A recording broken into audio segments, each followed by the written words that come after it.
The Mist of Millbrook, a story by Carl Otto. Maggie Wilson stood at the library's front desk, watching the late October sun cast long shadows across Main Street. The air buzzed with excitement as the small town of Millbrook prepared for its annual Halloween festival. Pumpkins grinned from every porch, and fake cobwebs stretched between lampposts, swaying gently in the crisp autumn breeze. "Mom, can I go help set up the haunted house?" Mike asked, already halfway to the door. Maggie raised an eyebrow. "Weren't you supposed to be finishing your costume first?" Mike turned, a mischievous glint in his eye. "Well, I figured I'd go as a procrastinating teenager. You know, last-minute costume, bedhead, the works. It's called method acting, Mom." Maggie chuckled despite herself. "Very funny, mister. Just be back by 6, okay?" "You got it," Mike called over his shoulder, already darting out the door. As Mike darted out, the library door creaked open. Mrs. Abernathy shuffled in, her silver hair neatly pinned back, a weathered leather-bound book clutched to her chest. The elderly woman had been a fixture in Millbrook for as long as anyone could remember her small antiquarian bookshop, a treasure trove of forgotten lore and dusty tomes. "Good afternoon, Mrs. Abernathy." Maggie greeted the elderly lady with genuine affection. "Here for your usual Halloween read?" The old woman's eyes twinkled with an inscrutable light. "Oh yes, dear. All Hallows' Eve isn't complete without a good spine chiller." She approached the desk, her movements slow but purposeful. "Though I dare say, the stories in these books pale in comparison to the real mysteries that surround us." Maggie leaned in, intrigued. Mrs. Abernathy had a way of making even the most mundane conversation feel like a prelude to some grand revelation. "What do you mean?" Mrs. Abernathy glanced around, as if checking for eavesdroppers in the empty library. "Have you ever noticed how the veil between worlds seems thinnest on Halloween? It's not just superstition, you know. This town, it has secrets, old secrets." Before Maggie could probe further, the library door burst open again. Sheriff Frank Tanner strode in, his usually jovial face creased with concern. "Sarah, have you seen the weather report? There's some kind of freak fog rolling in from the lake." Maggie frowned. "Fog? But it's been clear all day." "I know, it's the damnedest thing. Started about an hour ago, and it's getting thicker by the minute. I'm thinking we might have to cancel the festival if it doesn't clear up." Mrs. Abernathy's grip on her book tightened, her knuckles turning white. "Fog, you say?" Her voice had lost its storyteller's lilt, taking on a sharp, almost fearful edge. "From the lake?" Frank nodded, giving the old woman a curious look. "That's right, Mrs. A. Why, does that mean something to you?" For a moment, Mrs. Abernathy seemed to age before their eyes, the weight of some unspoken burden settling on her shoulders. But then she shook her head, the moment passing. "Oh, it's just an old woman's fancies. Don't mind me, but perhaps it would be wise to bring people indoors, Sheriff, just in case." Frank scratched his head. "Well, I was thinking of suggesting folks stay home, but that might be an overreaction. It's just fog after all." Maggie moved to the window, peering out at the steadily darkening sky. A chill ran down her spine as she saw the mist for a tendril-like mass creeping down Main Street with an unnatural yellowish tinge. "I don't know, Frank. Something about this doesn't feel right." Maggie, Frank, and Mrs. Abernathy stood by the window, watching as the unnatural fog crept down Main Street. Other library patrons began to gather around them, their faces a mix of curiosity and growing concern. "I've never seen anything like it," whispered Jenny, Maggie's young assistant. "It's like the fog has a mind of its own." Frank nodded grimly. "It's moving against the wind. That's not natural." As they discussed the approaching fog, Mrs. Abernathy clutched her book tighter, her knuckles whitening. "History has a way of repeating itself," she murmured, more to herself than to Maggie. "And some wounds never truly heal." They watched as the mist engulfed cars and street lamps, muffling sounds and distorting familiar shapes. A dog barked in the distance, the sound oddly warped and fading quickly. "Look!" cried Mr. Thompson, pointing towards the town square. "What's happening to the statue?" The fog had reached the bronze statue of the town founder. As it swirled around the monument, the metal seemed to ripple and warp, the figure's features twisting into an agonized grimace before being swallowed completely by the mist. Mrs. Abernathy's hand tightened on her book. "It's starting," she murmured, her voice barely audible. Suddenly, the library door burst open. Two men stumbled in, supporting a third with a bloody, torn leg. "Something attacked us in the fog," one gasped. Frank helped lower the injured man onto a chair. "What happened?" "We were in the park when the fog rolled in," the second man explained, his eyes wide. "We heard whispers. Ain't no language I ever heard. The paths kept changing, and then this thing appeared." The injured, pale-faced man muttered, "Not human. Too many limbs and eyes. Tentacles. That's when it got his leg," the first man added. "We managed to pull him away and ran. Somehow, we ended up here." Mrs. Abernathy stepped forward, her face grave. "It's worse than I feared," she said. "The veil is thinning faster this time. We have to do something." Before anyone could question her, a child's scream pierced the air outside, quickly swallowed by the fog. Maggie's blood ran cold. "Mike," she whispered, panic rising. "He's out there." Maggie bolted for the door. "Mike's out there. I have to find him." Frank caught her arm, his face a mask of concern and professional duty. "Maggie, wait. We can't just rush out there. It's not safe. That's my son, Frank." Maggie's voice cracked with desperation. Frank looked around the room, taking in the frightened faces of the townsfolk who had sought refuge in the library. He was responsible for all of them, but he also knew the anguish of a parent fearing for their child. "Listen," he said, lowering his voice. "I understand, I do. But I can't let you go out there alone. And I can't leave these people unprotected." Mrs. Abernathy stepped forward. "Sheriff, if I may, you're right to be cautious, but we can't abandon the boy. Perhaps a small group could go while you organize things here?" Frank hesitated, weighing his options. Finally, he nodded. "All right, here's what we'll do. Maggie, you and I will go look for Mike. Mrs. Abernathy, you seem to know something about what's happening. Will you come with us?" The old woman nodded solemnly. Frank turned to address the room. "Jenny, you're in charge here. Lock the doors. Don't let anyone in unless you're absolutely sure it's safe. Mr. Thompson, you've got hunting experience, right? You keep everyone safe. Everyone else, stay calm and stay together." He faced Maggie and Mrs. Abernathy. "We go out, we find Mike, and we come straight back. No heroics, no detours.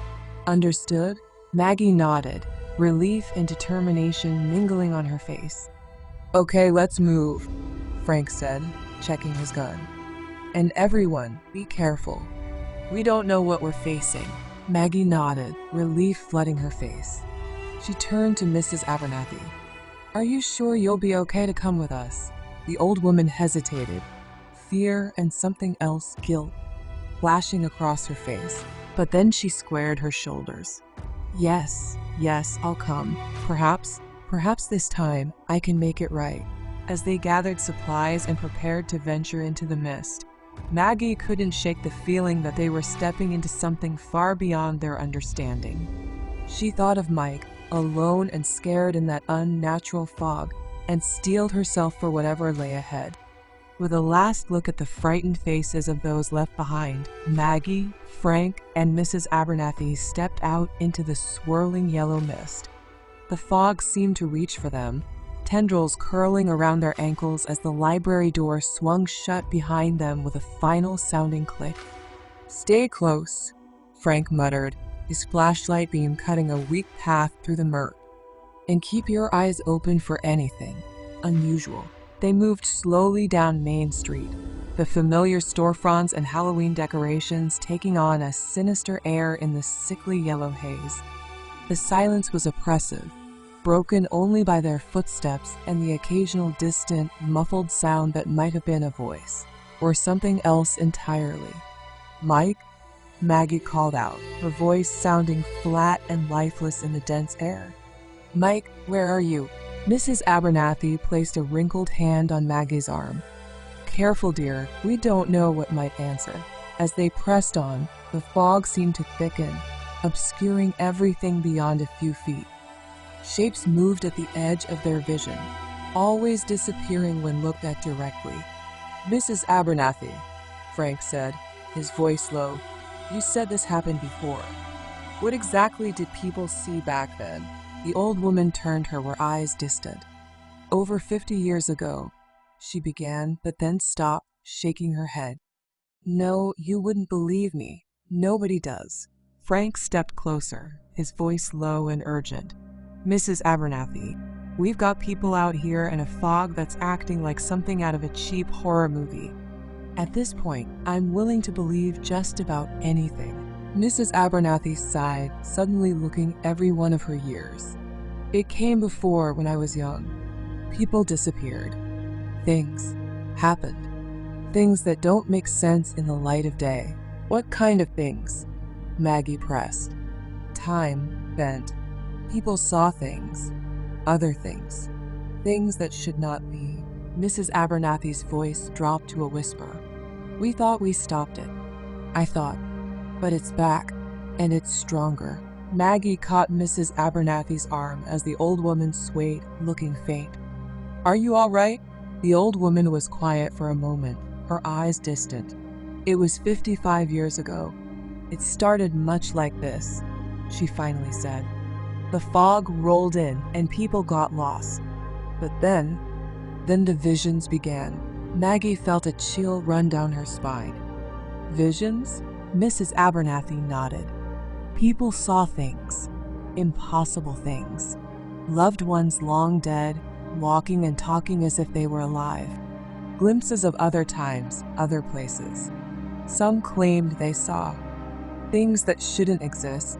There was an old woman too," Mrs. Abernathy added, her voice barely above a whisper.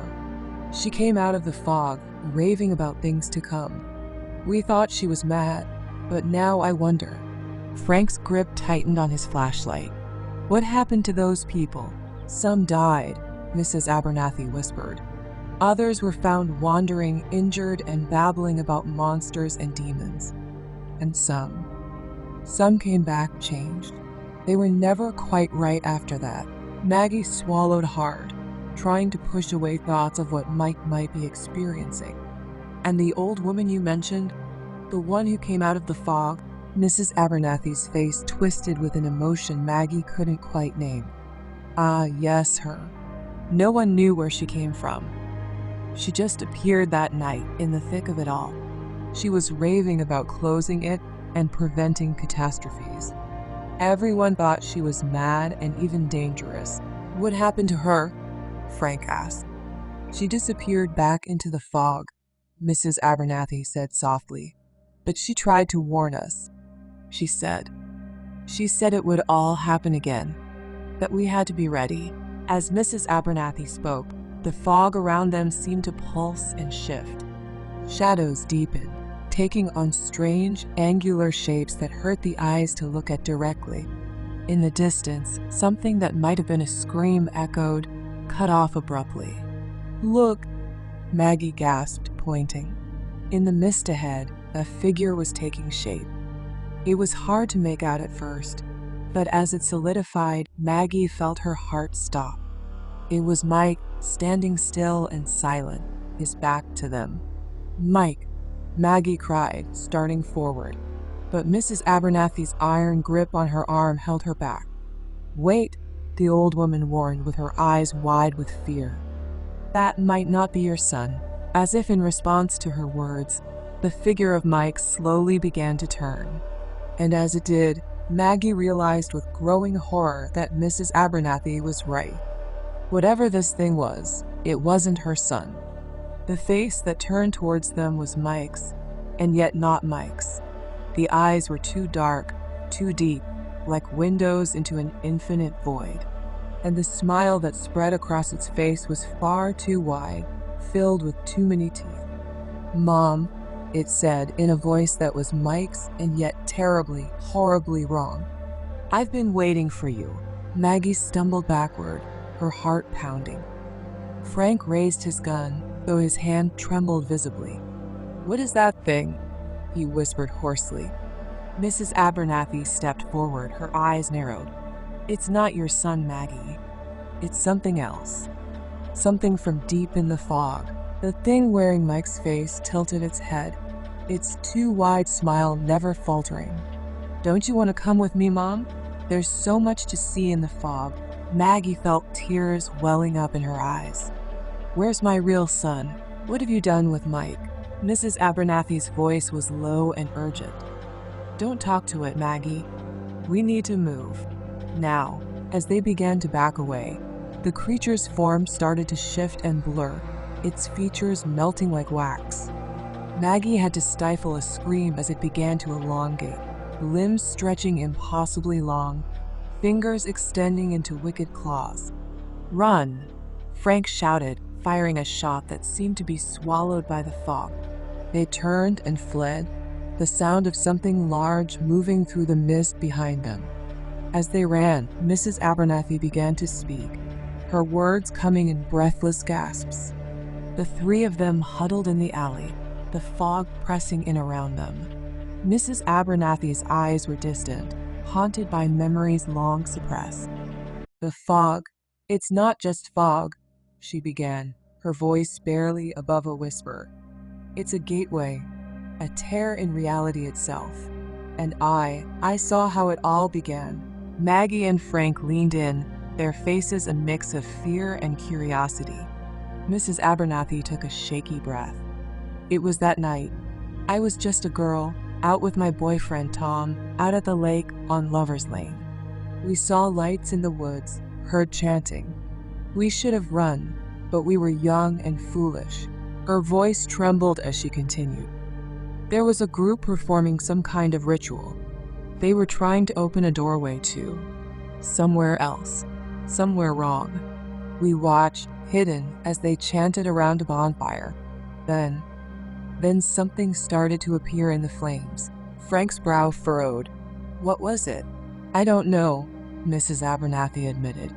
"It was vast and terrible, something that hurt to look at. Tom. He had his hunting rifle. He thought he could stop it, protect us." Maggie gasped. "He shot at it?" Mrs. Abernathy nodded grimly. "The moment the bullet struck, everything went mad. The fire exploded, and where it had been, a hole appeared, a void of absolute darkness, surrounded by this unnatural fog." Her eyes squeezed shut, reliving the terror. The fog started to grow, to spread, and as it did, the hole got bigger. It was hungry. It swallowed everything it touched. The cultists, they tried to run, but the fog caught them. I saw them disappear into that darkness, their screams cut off in an instant. "And Tom?" Maggie asked softly. A single tear rolled down Mrs. Abernathy's cheek. "He pushed me, told me to run. The last I saw, he was being pulled into that void. I ran as fast as I could, the fog nipping at my heels. Somehow, I made it to the church. But when I looked back, half the woods were gone, swallowed by that hungry darkness." Frank's face was pale, but it stopped. "The fog, the hole, it receded eventually," Mrs. Abernathy said. "But it never truly went away. And now it's growing again, stronger than before." Maggie's eyes widened with realization. "And you think Mike might be in danger of being taken like Tom was?" Mrs. Abernathy nodded solemnly. "The fog is a gateway to everywhere and nowhere. Some things we see are echoes of different times, past, future, might have beens. But the things from deep in the fog, from that void, they're not meant for our world. They feed on fear and suffering, and they'll do anything to break through fully, like pretending to be Mike. Maggie asked as a chill ran down her spine. Exactly, Mrs. Abernathy confirmed. They'll use our deepest desires, our greatest fears against us. We can't trust anything we see or hear in this fog. A distant, discordant music began to filter through the mist, beautiful and terrible all at once. Frank peered around the corner, his hand tightening on his gun. So how do we stop it? Mrs. Abernathy shook her head. I've spent my whole life trying to figure that out. But first, we need to find Mike. We have to believe he's still out there, still himself. Maggie squared her shoulders, trying to push down her fear. Thank you. I'm not leaving without him. The trio pressed on through the thickening fog, each step more treacherous than the last. Reality seemed to warp around them, buildings stretched and twisted, streets looped back on themselves impossibly. The air was filled with whispers and half-heard melodies that set their teeth on edge. Suddenly, Maggie froze. Did you hear that? A faint, familiar voice called out through the mist. Mom, where are you? Mike. Maggie cried, her heart leaping. She started forward, but Mrs. Abernathy grabbed her arm. Wait, the old woman cautioned. Remember what we saw before. It could be another trick. Frank nodded grimly. We approached together slowly, eyes open for anything unusual. They moved cautiously toward the source of the voice. As they drew closer, they saw a huddled figure in the fog. It was Mike, curled up against the base of a lamppost, his eyes wide with fear. Maggie's breath caught in her throat. Mike? Honey, is that really you? The boy looked up, tears streaking his face. Mom? Oh God, Mom, I was so scared. Before Maggie could rush to him, Mrs. Abernathy stepped forward. She studied Mike intently, her eyes narrowed. After a moment, she nodded. It's him. This is the real Mike. Maggie didn't need to hear more. She ran to her son, enveloping him in a fierce hug. Oh, Mike, thank God you're safe. Mike clung to Maggie, trembling. Mom, the fog, it whispers. It tells you things, shows you things. She held Mike close, relief washing over her. Mike, honey, what happened? What did you see out there? Mike's eyes were wide, his voice barely above a whisper. Mom, it was like the whole world went wrong. And then I saw Dad. Maggie's breath caught in her throat. Mike's father had died years ago, but it wasn't really him, Mike continued, his voice shaking.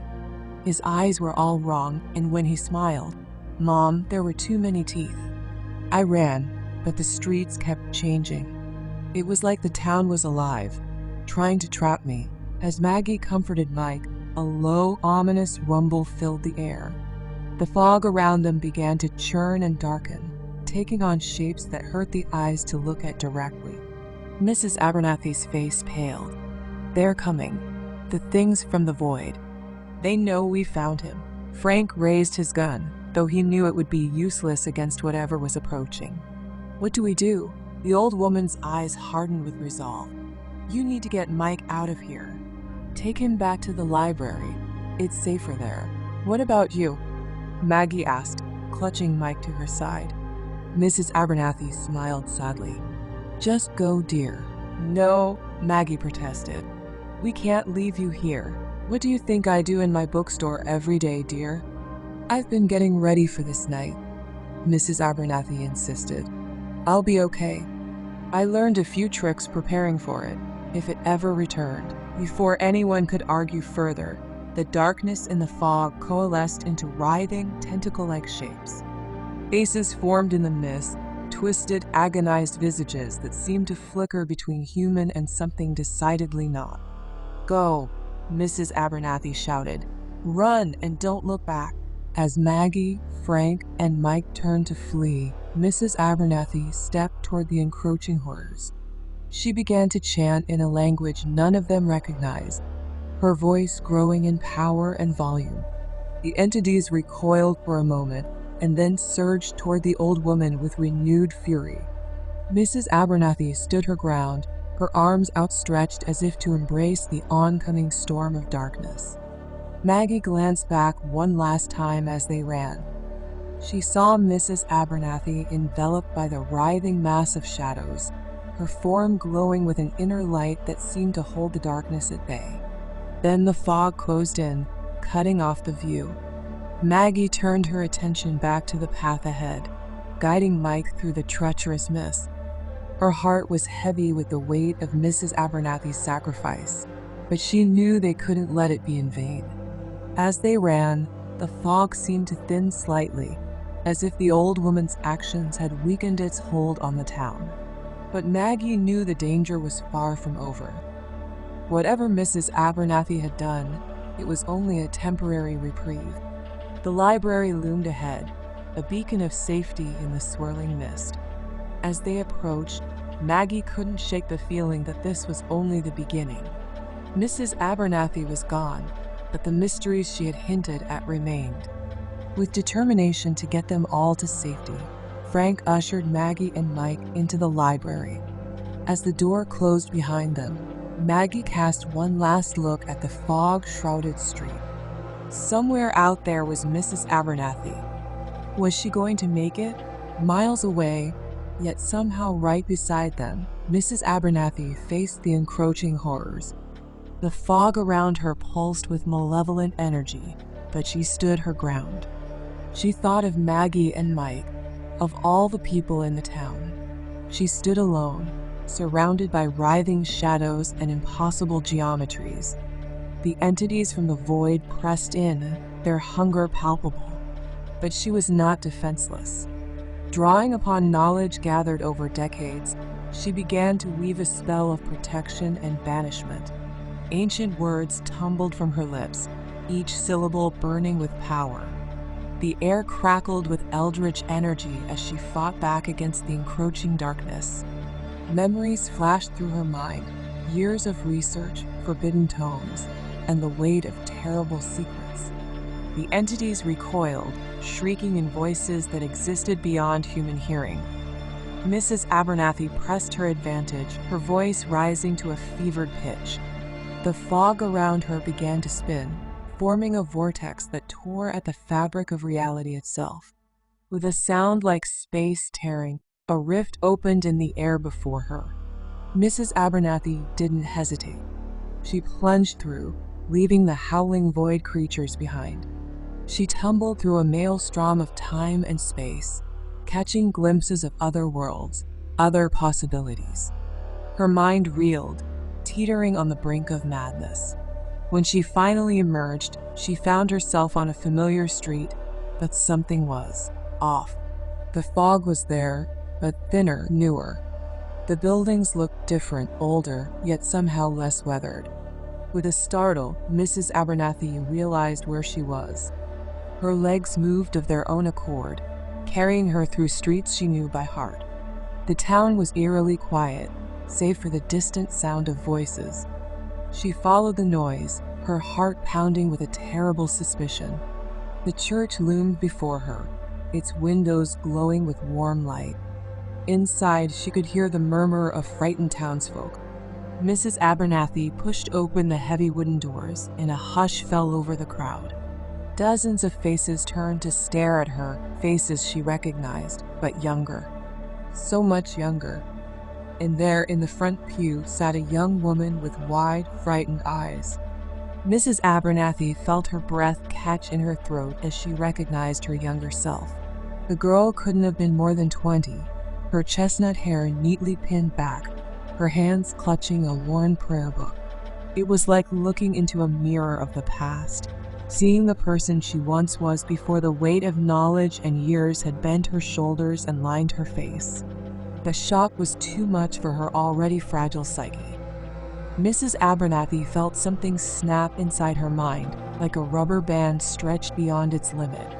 She began to laugh, a high, wailing sound that held no mirth, only the broken edges of a shattered reality.